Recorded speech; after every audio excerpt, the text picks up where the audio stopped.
But we're going to have, this is a special treat today, not just because it's live, but also we get to start recapping what we accomplished last fall and bringing back 3 companies that presented last fall to really help them explain what has happened since the last time we met. So first up today is Graham Speak with BankVault.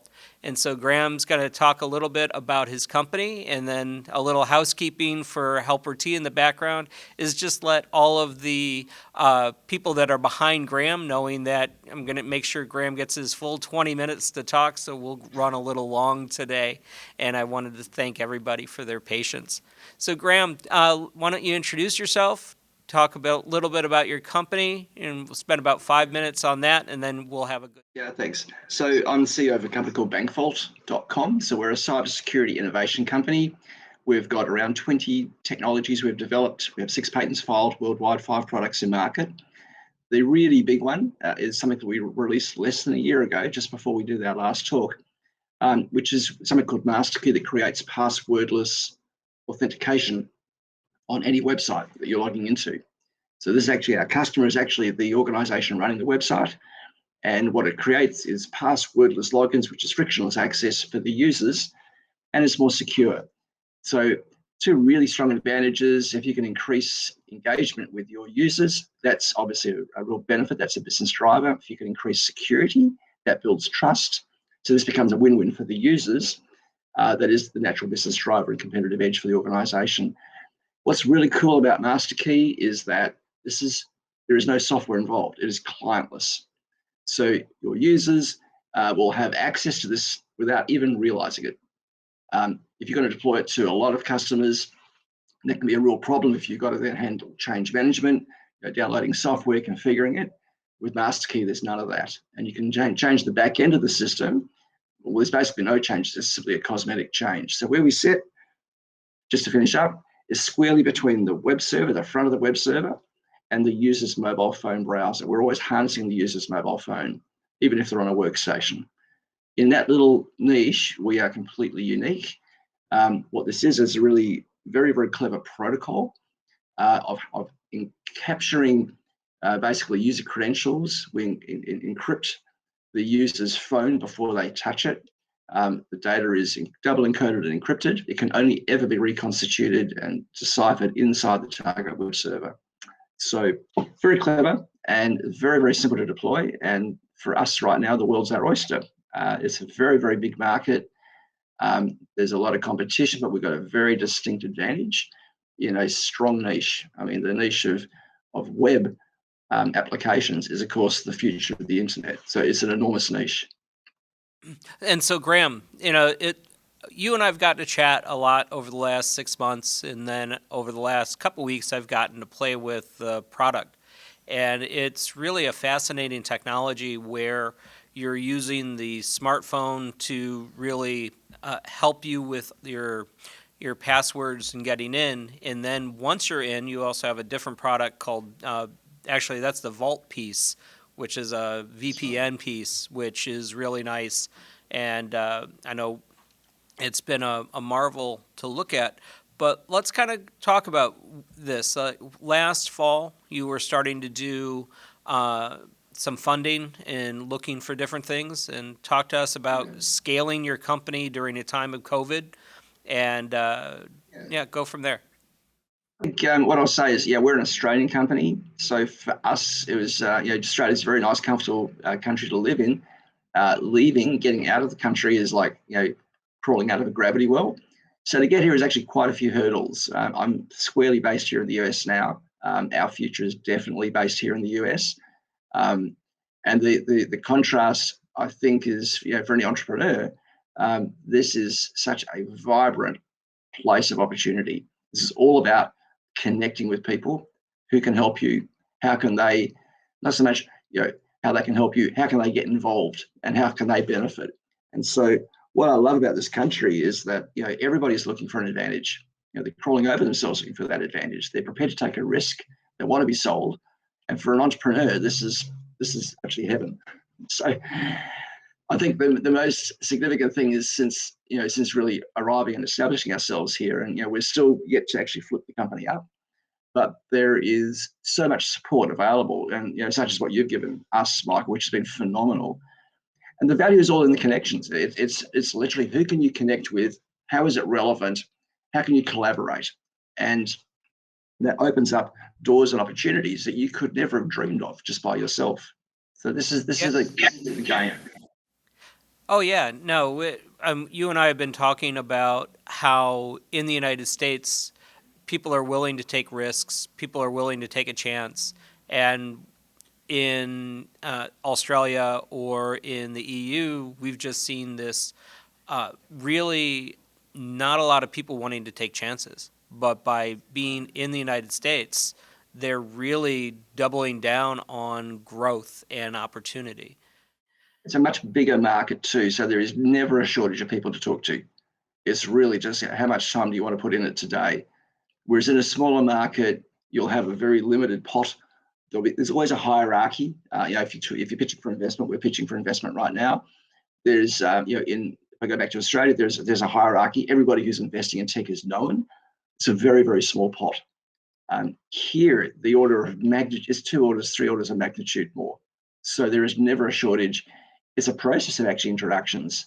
And that process can be slower than you'd want because you've literally got to wait for those introductions. Those introductions then got to digest it. And people that are actually clever and really on point are busy. And so you're competing with a lot of other things that are drawing their attention. It's an organic process. So you want to automate it with a machine. It's more involved than that. It's more nuanced. And I really believe that you've got to be here on the ground to do it effectively. In theory, from Australia, I could do this with Zoom, but nobody takes you seriously until you're actually in the city or in the country. They're just not. You're not on the same time zone. They know you're not. I know their belief is in. I don't know what it is. Mentality aside, it's like gravity. I know once I arrive in a city, I'm now taken seriously, and people take my calls. It's really important to actually be here. Yeah, and you're the founder of this company. This is your second or third or fourth venture. So you've had some successful exits in the past.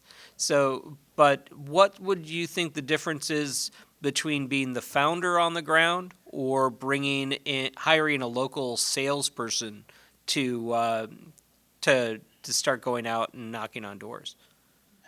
As the founder, I'm a fairly modest guy, and I never used to think there's anything particularly special about me. I've just realised over the years now, no, there is. As a founder, you're taken seriously if you're on the ground. If you have a representative, again, it's not. I don't believe as strong, as committed. It's not as and that's everything, right? You want to give this 100.00%. And to do that, I know I needed to be here on the ground, 2 feet, squarely planted. Even though I'm here, I can't be here as, well, in my opinion, I can't be here as a visitor. I need to be demonstrating to people that I am fully committed. And that takes some resources. It certainly takes commitment. But once you're here, the country's full of really nice people and they want to help. They're always interested. Everybody is looking for a new angle, and everybody loves entrepreneurs. So there's an incredible support system here. In my opinion, I know there's a lot of countries have these programs to have entrepreneurs come and visit. That's a junket. That's a holiday. You should be coming here for as long as you can. If you can get a 3-month visa, come here for 3 months, not for a week, not for 10 days, because that is just a holiday. Well, true. And the nice thing too with your company is you have, how many developers do you have in Australia? Because you have a team there. It's just not you as this company. No, it's absolutely not. So I've got a reasonably big office, but the core team for this sits with about 5 people, and we're building up and those guys largely don't want to leave, so that's okay. In fact, that means they're probably not going to get poached. Depending on the exchange rate, it might be even cheaper to have them there than we pay them with US dollars. It's actually quite easy. What I'm doing here in the US is this will really be our hub for corporate development. And that means partnerships, it means investments, it means we need to flip up, and the way to do this is you literally what they call change the company to a Delaware C corporation. It's a very straightforward process. It's what everybody does here in Silicon Valley. I'm based in San Francisco.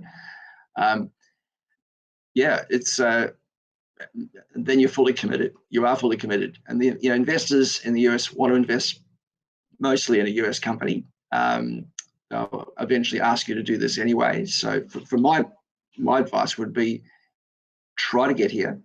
Certainly, leveraging Select Chicago is a fantastic way to actually start getting a presence and getting known, getting a feel.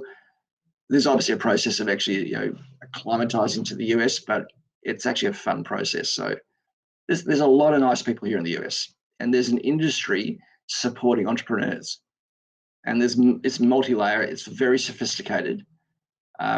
So if you have a good idea, if you have a good business angle, this is the opportunity, and things like Select Chicago for us are gold to get exposure. That's great. Well, and I know one of the successes, and we're not going to name names on it, but you're being asked to pilot your technology with a large corporate entity in the United States with roughly how many users? 100 million users. Yeah, so, yeah. It's phenomenal. Like, where does that happen? It happens here. Something that I've found is that, I could even, a few years ago, I had even Stanford University looking at trialing our technology. I couldn't follow through on my end, unfortunately, because of some financial constraints at the time. But, you can get in anywhere here. Any organization, every individual is looking for a sharp new edge, a bright new future, competitive advantage. And so they'll be prepared to actually try you out, which is phenomenal. It's incredible. Yeah, and it was great where I'm just getting some echo feedback. But this has been fun since I got to meet you last summer, and really kept up with you, and then building out the network. I know my friend George, and I'm not going to name his last name either. He's starting up a job in San Francisco, and I'll try and. You made that connection just this week, which is, I've already started that process. So I will follow through with him. So directly relevant to what I'm doing. You made another connection too, to a company in Scotland developing some encryption technology, which we would love to incorporate with what we're doing, and we would add value to them as well.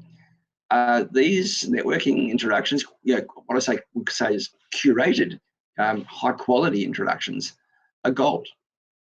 And everyone you've introduced me to has been a really nice person as well. So it's easy. Well, yeah. See, I have a selfish interest in, getting you and George together that gives me an excuse to go out to San Francisco to see my family. And then I'll know both of you will show up to lunch if I'm picking up the bill. I got to say, on the other side, when doing that presentation with you, 6 months ago or so, 8 months ago, the images that I got of Chicago were spectacular, and I've now got some friends in the area, within 20 miles of Chicago, and so it's high on my agenda to get over there. I want to experience more of the US. I've experienced a lot of San Francisco, Silicon Valley culture, done this, and I'm ready to fly further. So I'm coming to your side. That'd be great. I'm looking forward to it. And then, so Graham, last words for you, and then we're gonna close and move on to Unity Group. Yeah. So I think in summary, you're asking how we've gone since we last spoke. We've raised some more money, in the order of several $100,000. That sounds like a lot, but it's what we wanted to just keep rolling to raise a much larger round. We're raising a $5 million round now. That will be a stepping stone to probably about a $20 million round, I'm hoping later in the year. So it's all engines firing right now. And one of the other connections which I'm really excited about is a customer. They're paying us right now and onboarding 100,000 users in the coming 4 weeks, which is fantastic. So it's all about connections. it's actually who you meet, who you can help, how they can help you. It's about the collaboration. So that's my summary. I love being here. I love this country. I love the opportunities. I love what Select Chicago has done for us. It's been great. Great. Well, thank you, Graham, very much. And then I know when we put this in the show notes later, I'll get links to your company at that point. So great. Wonderful. So thank you, Graham, from BankVault.com. All right. Thank you. Bye-bye.